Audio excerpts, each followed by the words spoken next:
kemana perginya ruh dan bagaimana keadaannya setelah keluar dari tubuh.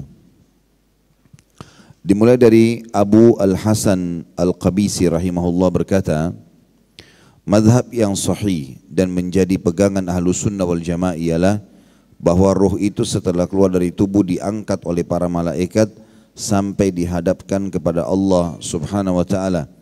Lalu Allah menanyainya.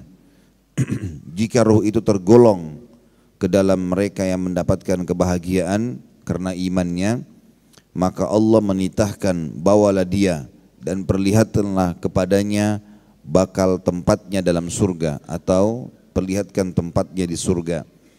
Maka para malaikat pun membawanya masuk ke dalam surga selagi jasadnya dimandikan. Jika jasad orang itu telah dimandikan dan dikafani, maka ruhnya dikembalikan dan dimasukkan di antara kafan dan jasadnya. Oleh karena itu ketika jasadnya dibawa di atas geranda atau keranda, dia dapat mendengar perkataan orang-orang yang baik maupun yang buruk. Dan apabila disolati dan sampai di kuburan, maka ruh itu dikembalikan lagi.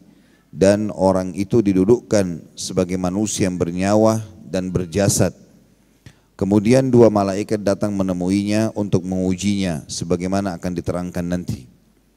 Artinya makna dua paragraf ini kalau menurut Abul Hasan Al-Qabisi rahimahullah yang dinukil oleh Imam Qurtubi, ada prosesi keluarnya ruh kematian, berpisah sementara, kemudian pada saat dia lagi dikafani, dikembalikan ruhnya tapi belum masuk ke jasadnya, masih bersama dengan kafan atau jasad yang dikafani tadi. Kemudian pada saat masuk ke kuburan, menurut pendapatnya adalah dimasukkanlah ruh tersebut juga ke dalam kuburan lalu ditanyakan. Dari Amr bin Dinar, dia berkata, tidaklah seseorang meninggal dunia melainkan ruhnya ada di tangan malaikat. Mayit itu melihat bagaimana jasad dirinya dimandikan, bagaimana dikafani, dan bagaimana dia dibawa berjalan, lalu dia duduk dalam kuburan. Abu Hamid berkata dalam kitabnya Kashful Ulum Al-Akhirah, atau membongkar semua yang berhubungan dengan akhirat, kurang lebih terjemahnya seperti itu ya. Apabila malaikat maut telah mencabut nyawa seseorang yang mendapat kebahagiaan karena imannya, maka nyawanya itu dibawa oleh dua malaikat yang berwajah rupawan, berpakaian indah dan beraroma harum. Mereka membungkusnya dalam kain sutra surga seukuran batang pohon kurma. Sosoknya tetap sebagai manusia yang tidak hilang akalnya maupun ilmunya yang telah diperolehnya di dunia. Para malaikat membawa nyawa itu naik ke angkasa atau ke langit. Selama dalam perjalanan nyawa itu melewati umat-umat yang telah lalu dan generasi-generasi yang telah lampau, bagaikan belalang yang tersebar hingga akhirnya mencapai langit terendah. Maka ketua rombongan mengetuk pintu lalu ditanya, siapa kamu? Maksudnya malaikat yang membawa ruh itu akan mengetuk pintu langit dan ditanya oleh malaikat penjaga langit, siapa kamu? Maka penjaga itu pun atau pembawa ruh itu berkata, aku adalah Salsail dan ini yang kubawa adalah Fulan, sambil menyebut namanya yang terbaik dan yang paling disukainya. Maka penjaga pintu itu berkata, sebaik-baik orang adalah Fulan, karena dia tidak ragu dalam keyakinannya. Khusus sampai paragraf sini, di sini ada perkataan aku adalah Salsail. Sebagian ulama yang menukil atau mendukung riwayat ini yang dinukil oleh Abu Hamid dalam Kashfu Ulumul Akhirah dalam buku beliau mengatakan adalah nama malaikat itu sendiri yang membawa ruh ke langit. Kemudian sampailah rombongan di langit kedua, maka malaikat itu mengetuk pintu dan ditanya, siapa kamu? Maka penjaga langit pun dari malaikat berkata seperti tadi. Para penjaga pintu berkata, selamat datang Fulan, ahlan wa sahlan. Saatnya selamat datang atau selamat bertemu. Dia selalu menjaga sholatnya dengan semua kewajibannya. Makna sampai paragraf sini, setiap langit punya pintu dan setiap pintu ada penjaganya, serta untuk menembus langit-langit tersebut ada amal-amal yang akan memudahkan kita atau ruh kita akan naik sampai ke langit ketujuh tadi.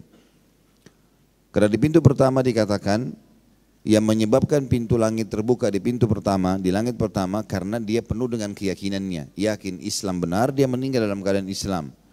Di langit kedua dikatakan selamat datang karena dia menjaga sholatnya dengan semua kewajibannya. Kemudian lewatlah mereka hingga sampai ke langit ketiga. Lalu malaikat itu mengetuk pintu lagi, malaikat rahmah yang membawanya atau kasih sayang yang membawanya. Dan ditanya lagi oleh penjaga pintu langit ketiga, siapa kamu ini? Maka ketua rombongan menjawab, di sini itu terjemahan kurang tepat ketua rombongan ini ya. Terjemahan yang paling tepat adalah malaikat yang membawa ruh itu. Menjawab seperti jawaban pertama dan kedua. Kalau ini adalah Fulan bin Fulan, digunakan namanya si mayit yang paling baik di dunia. Maka para malaikat pintu langit ketiga menjawab atau mengucapkan selamat datang Fulan. Dia selalu memperhatikan perintah Allah mengenai kewajiban hartanya dan tidak kikir sedikit pun. Berarti ini amal yang mengetuk atau yang akan membuat langit ketiga terbuka. Kemudian mereka meneruskan hingga sampai ke langit keempat. Lalu pemimpin malaikat tadi mengetuk lagi pintu yang membawa ruh ini dan ditanya, siapa kamu? Maka dia menjawab seperti jawaban tadi dan mendapat sambutan selamat datang Fulan. Dia telah berpuasa sebaik-baiknya dan menjaganya dari perkataan-perkataan kotor dan makanan yang haram. Kemudian sampailah mereka ke langit kelima. Lalu malaikat tadi juga mengetuk pintu dan ditanya, siapa kamu ini? Lalu dia jawab seperti tadi juga dan mendapat sambutan selamat datang Fulan. Fulan ini maksudnya si mayit ya. Dia telah menunaikan haji wajib tanpa dibarengi dengan sum'ah dan riya. Sum'ah ini sebenarnya mencari nama lah ya. Dia dianggap nanti sudah pergi haji ya, dengan kedudukannya.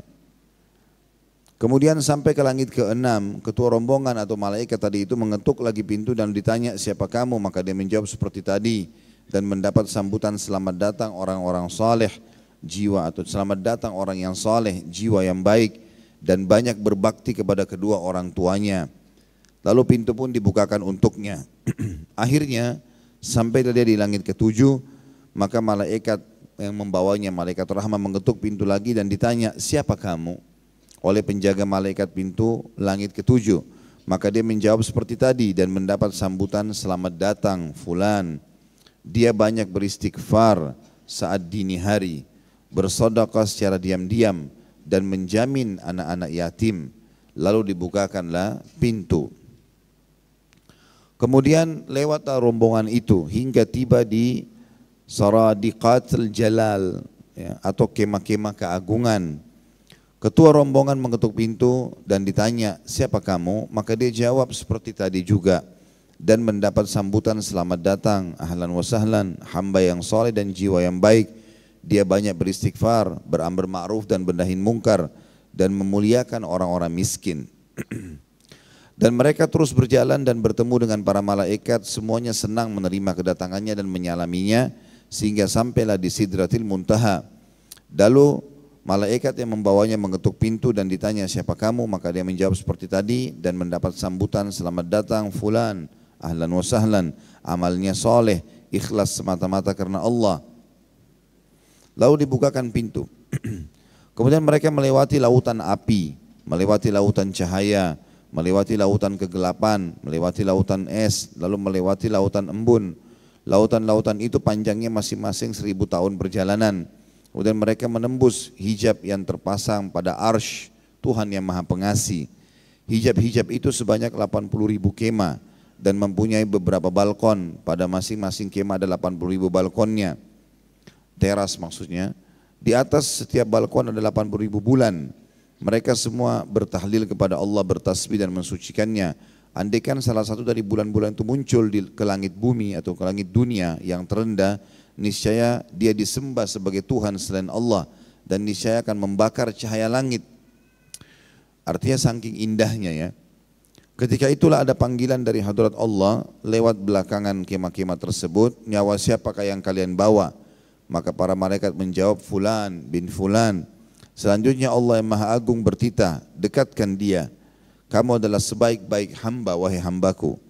Dan ketika nyawa itu dihadapkan ke hadirat Allah, dia merasa malu dikarenakan beberapa perbuatan tercela dan hina yang telah dia pernah perbuat, sehingga dia mengira dirinya pasti binasa. Namun Allah telah memaafkannya.